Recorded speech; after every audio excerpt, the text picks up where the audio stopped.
filme de adolescente fazendo... Olá pessoal, meu nome é Ana e essa é Dangerzone. E o assunto de hoje é um filme que tá super comentado já há bastante tempo, porque ele tá inclusive sendo indicado por várias pessoas como o maior filme de terror, o melhor filme de terror de 2023. E eu só fui conferir agora e eu vou dividir com vocês as minhas impressões.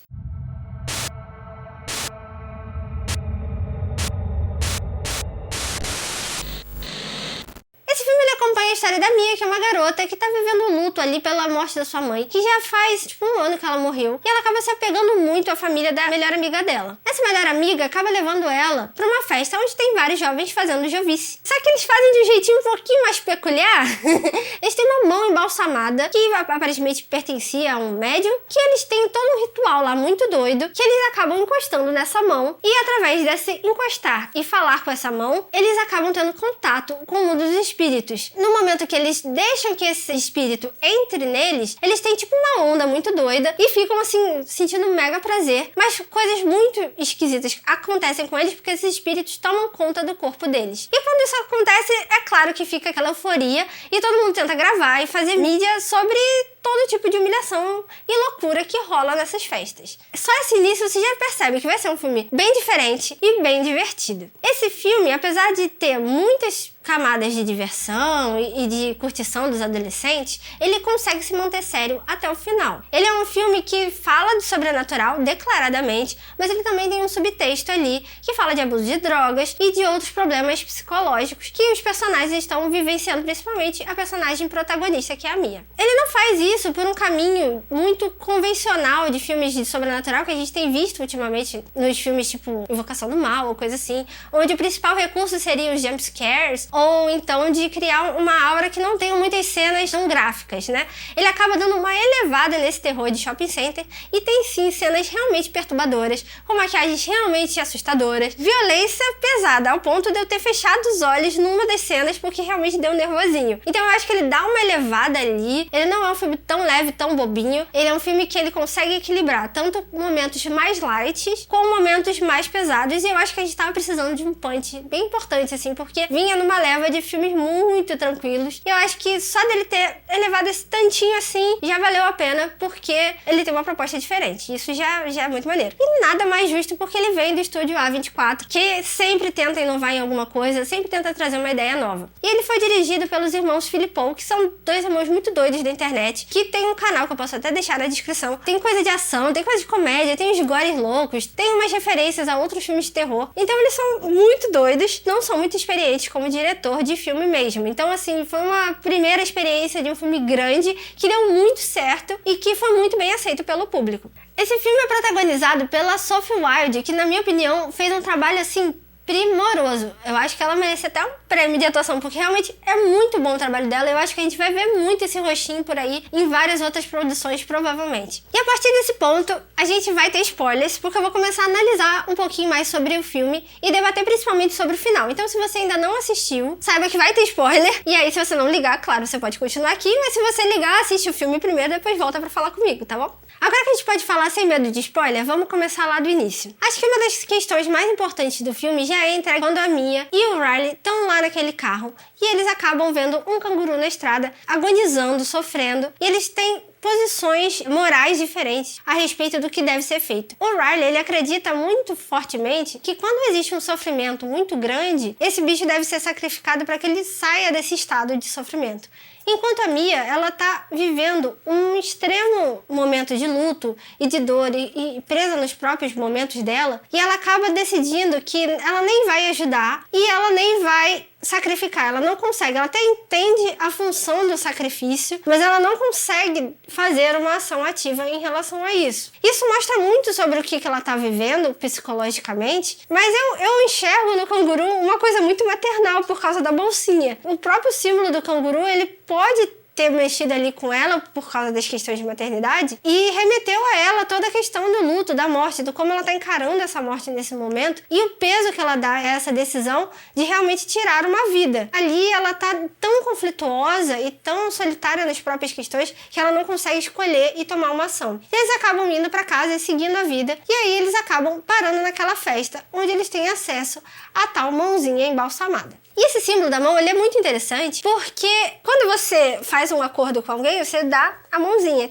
você sela esse acordo. Ao mesmo tempo, também quando você quer apoiar alguém, você tem muita noção de que, ele me deu a mão, ele tá ali de mão dada comigo, ninguém solta a mão de ninguém. A expressão estender a mão, ela tem um simbolismo muito forte, que é explorado nesse símbolo do porquê uma mão, porque a gente já viu várias pessoas brincando com ouijas ou com outros tipos de brinquedos com o sobrenatural, mas nenhum deles tem esse valor afetivo que era tão relevante pra psique desse personagem. Porque a Mia, ela tá num momento de total isolamento. Se você vê os outros adolescentes, além daquela amiga dela, que também não é muito atenciosa, digamos, mas os outros adolescentes não gostam dela. E é porque ninguém tá com muita paciência pra lidar com uma pessoa que tá muito bad vibe o tempo todo. Então ela tá muito isolada. E o namorado dela, o antigo, que ela ainda parece ter um crushzinho, tá agora namorando com a melhor amiga dela. Ela, em vários momentos, eles vão revelando um pouquinho mais sobre essa relação que eles tinham anteriormente. E ela diz que era um relacionamento muito pautado em, a gente só vivia de mão dada. Quando eles estão lá na festa e ela tá se sentindo deslocada e não tão bem recebida pelo grupo, a gente vê um close que é os namoradinhos ali dando o quê? As mãozinhas. E é nessa hora que ela se voluntaria pra ir entrar na brincadeira. E ela gosta muito do que ela sente e dá tipo um rush mesmo, que parece muito que é uma referência a um das drogas. Parece que ela tá assim totalmente entrando nele. E todos eles ali também. E um vai puxando o outro porque todo mundo quer viver aquele barato. E honestamente tem uma cena que eu nem gosto nessa parte, que é a cena do cachorro, que eu acho extremamente problemática. Mas eu entendo lá que eles começam a curtir todos juntos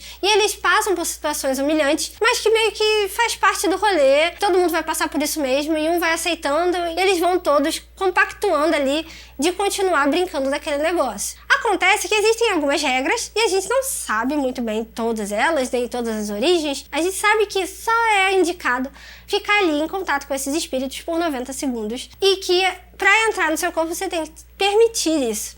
Mas eu gosto muito da ideia que pra você já começar, você tem que encostar a mãozinha e dizer fale comigo. E eu acho essa expressão, que também é o título, muito maneira, porque é exatamente o que a gente deseja quando a gente perde alguém. A gente quer ter um contato ainda com outro mundo. O nosso desejo é o desejo de falar com aquela pessoa. Então, por favor, fale comigo. Eu quero um sinal, eu quero sentir que você tá aqui ainda. Eu quero ter certeza de que existe um outro mundo. Isso, inclusive, foi referenciado na Residência Rio ou Mansão Bly? Na Residência Rio. Na Residência Rio eles falam que os fantasmas eles são desejos. E eu acho isso muito maneiro e eu acho que fala muito bem com esse filme, com esse título. E eu gostei demais dessa proposta. Eu acho que eles foram muito felizes nessa simbologia aí da mãozinha. E eu acho que eles exploraram muito bem esse início dessa construção aí, tanto psicológica da Mia, quanto do como os adolescentes agiriam na vida real mesmo. Tudo que aconteceu ali é totalmente plausível. O adolescente tá sempre fazendo merda. É isso aí. Quanto mais adolescente junto, mais vai acontecer. E todo mundo vai estar curtindo mesmo. A gente sabe que quando a Mia entra nesse primeiro estado, os espíritos já estão ali lendo a cabeça dela, porque os espíritos eles são manipuladores e eles também têm acesso a somente quando você deixa eles entrarem. E eles já avisam que eles estão de olho no garotinho. E mesmo assim, ela não fica com a guarda baixa. Inclusive, eu achei que pra uma pessoa que se importa muito com ele, ela se importava bem pouco, porque ele tá todo assustadinho depois numa cena que ele vai dormir com ela, e ela só fala sobre como a onda dela foi super boa e ela estava muito feliz. Ele até fica querendo mais ainda entrar nessa onda porque ele tá vivendo a não experiência disso, né? E não viver isso causa muito medo nele. Porque ele só tá vendo a parte ruim, né? Estão falando de espíritos e estão ficando assustadores e ele não. Ele não tá nem tendo a onda. Inclusive, dizer que a maquiagem desse filme também é muito boa. É muito simples, assim, é tipo mais clara e um pouquinho de maquiagem. Mas o resultado estético eu achei que ficou muito eficiente, assim. Fica assustador, fica estranho. E estranho na medida certa, pra causar aquele incômodo realmente legalzinho. Incômodo realmente legalzinho. Nós queremos ficar um pouquinho incomodados, né? Eu acho que todos queremos. Faz parte da magia. Faz parte da magia. Então a gente vai acompanhando que depois esse menino quer voltar no dia seguinte pra brincar também. O Riley quer brincar também. Os espíritos, como já tinham acesso à mente da Mia, eles decidem ali dar aquela brincadinha com ela, dizendo que é a mãe dela, porque eles podem imitar qualquer, inclusive a forma física de alguém. E aí quando o Riley tá brincando, ele vê a mãe dela e ele começa a ser a mãe dela, e isso é o que causa toda a merda, porque na verdade a Mia não quer parar de falar com a mãe dela, naturalmente, e é o jeito que eles encontram ali pra romper a barreira do tempo, que a gente nem sabe exatamente quanto tempo o espírito ficou preso ao Riley, mas mas com certeza ultrapassou todas as expectativas, porque a mão gruda, e aí começa aquela cena que até me fez fechar os olhinhos, porque eu realmente fiquei bem agoniada. Toda a merda acontece, todo mundo entra em pânico, e ninguém lembra de apagar a vela. Então o garoto tá ali entregue, e ao que tudo indica, o espírito vai ficar com ele. Quando ele acorda, ele tá se autoflagelando, como quem diz, o espírito nunca saiu. E aí a Mia continua encarando todas essas coisas sozinha e mais isolada do que nunca, porque ela não consegue restabelecer essa relação com o pai dela, com o vínculo familiar que ela tinha de origem, e ela acaba se tornando também uma figura não grata dentro da família que ela adotou, que é a família da amiga dela, porque todo mundo culpa ela do que aconteceu com o menino. Então, se ela já estava isolada, ela vai ficar 1000 vezes mais isolada. Ela vai encarando todos esses fantasmas sozinhos, e tem lá a figura da mãe dela, passa a aparecer e passa a falar bastante no ouvido dela. Provavelmente isso é um efeito do fato dela ter passado esses 90 segundos. Muita gente interpretou que a mãe dela não é má, mas eu honestamente acho que claramente era um espírito ruim. Eu acho que tem 2 motivos pra gente ter certeza que esse espírito da mãe não é um espírito bondoso, não é a mãe dela de verdade. O primeiro é que ela que acaba induzindo ali toda aquela dinâmica que acaba levando à morte do pai, e também ela diz que vai cuidar do Riley no outro mundo, o que a gente sabe que não é possível e que não faria o menor sentido. Claramente tem uma ideia ali maligna que ela tá articulando, e que a Mia, no meio desse sofrimento e dessa vontade dela de que isso seja real, ela acaba negligenciando todas as pistas e todas as bandeiras vermelhas e continua seguindo em frente, confiando nessa mãe fantasma aí que tá o tempo todo com ela. A gente vai começando a caminhar pro final, que pra mim é um momento problemático, porque eu realmente enxergo como furo de roteiro. Mas eu também vou dar uma alternativa pra que não seja um furo tão grande. Mas vamos lá. Por que eu acho que é um furo de roteiro?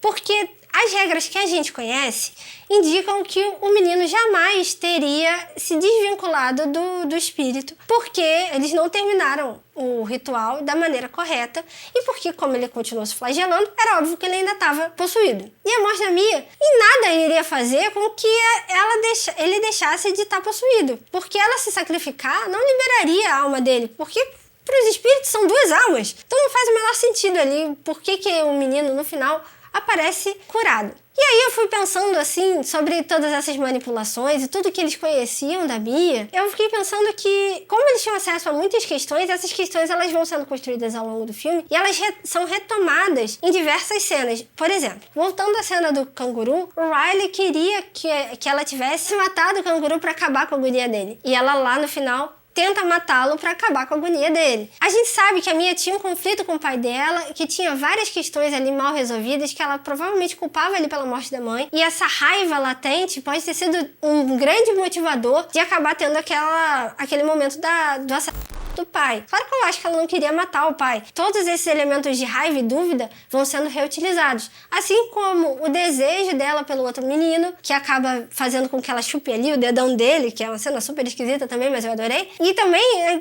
até acontece com esse mesmo menino quando ele diz que ele não sente desejo pela namorada dele. Eles estão sempre olhando essas questões psicológicas e trazendo a manipulação deles para até o final do filme. Ou seja, não ia funcionar de jeito nenhum ela sacrificar ele para salvá-lo. Por quê? Se ela matasse ele, a alma dele ia ficar presa com os espíritos de qualquer jeito. Mas ela acaba não matando ele, ela acaba só se matando, e por algum milagre isso deu certo. Enfim, eu acho que isso é uma falha realmente grande, porque eu não vejo um jeito muito certo de resolver esse problema. Mas não me atrapalha em nada, porque eu continuei gostando do filme. Só que depois, vendo todas as teorias, o que as pessoas entenderam, o que elas não entenderam, alguns pontos eu acho que são relevantes mesmo. De repente, a gente não sabe todas as regras, porque todas as regras que a gente sabe sobre esses espíritos, elas vêm do que os adolescentes passaram de uns pros outros. E eles só sabem as regras através dos espíritos que já estão manipulando eles. Então, na verdade, a gente pode acreditar que até as regras são mentirosas e a gente não sabe quais são as consequências. Porque assim como os adolescentes merdeiros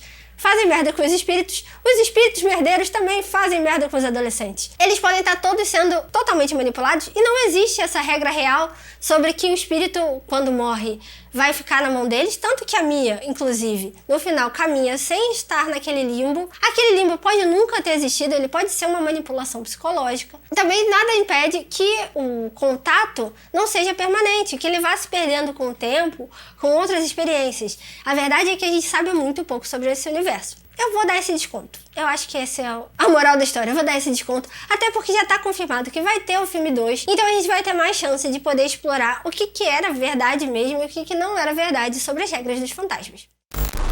E é isso, gente. Eu espero que vocês tenham gostado. Eu queria saber a opinião de vocês sobre o final especificamente, mas avisa ali quando você for comentar que é spoiler, pra gente poder debater esse negócio aí, porque eu honestamente fiquei com isso como se fosse uma questão pra mim. Eu realmente não sei o que aconteceu ali. Eu quero saber o que vocês acharam. Se você quer saber mais sobre filme de terror, se você tá gostando, deixa seu like, compartilha. E esse vídeo vai ficando por aqui, mas você não precisa ir embora, que a gente tá cheio de vídeos legais no canal e você pode conferir vários deles aqui. Só olhar quais são as indicações e quais desses vocês ainda não assistiram.